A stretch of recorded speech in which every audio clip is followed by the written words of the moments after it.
almost immediately of really. But yeah, it takes me, as I get older, for some reason I just can't remember anything. So I need to do it in an incredibly OCD way. I have like a very specific way of running them, and I have to run them and run them and run them and run them and run them. It's ridiculous. Thousands of times. Who is next? Got time for a couple more questions. Sir, you? Yes, nice and loud. Did you always know where this story would end, or was that discovered in the writing? You mean with the dog?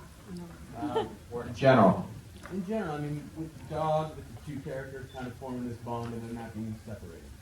I can't remember how I know the dog happened really early on in the process, because I knew that at a certain point it became apparent to me that what I was writing was a sort of dark, violent fable, and so in that context it felt entirely reasonable and appropriate that it have a kind of strangely round, sentimental ending.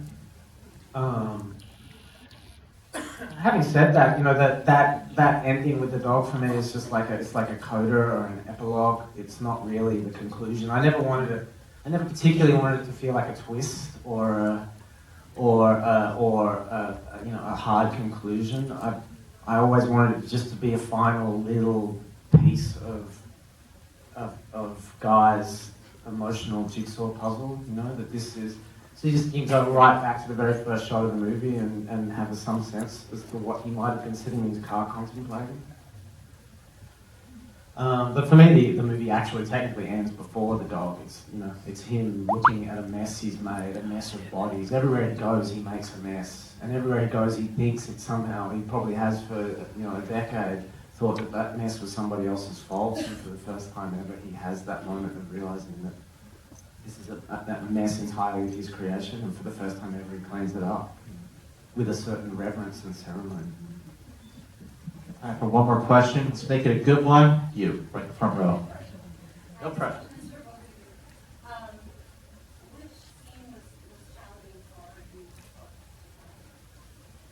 Which scene was most challenging to film? From the beginning to the ending credits.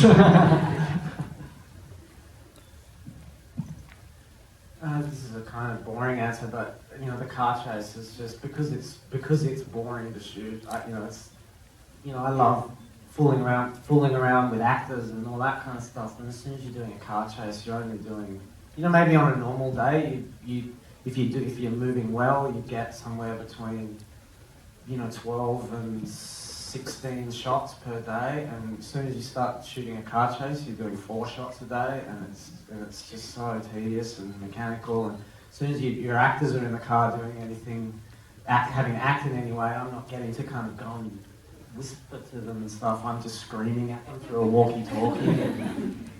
Yeah, I mean, it's fun when you finally get to put it all together in an edit room, and then even funner when you get into the world of sound. But when you're actually shooting it, it's just up and down the road, up and down the road, for days and days and days. But a movie like The Rover, we're in the summer season, and it's all about superheroes and spaceships. But a movie like The Rover, the way for the word to get out there is by word of mouth. And what is word of mouth in today's day and age? It's social media.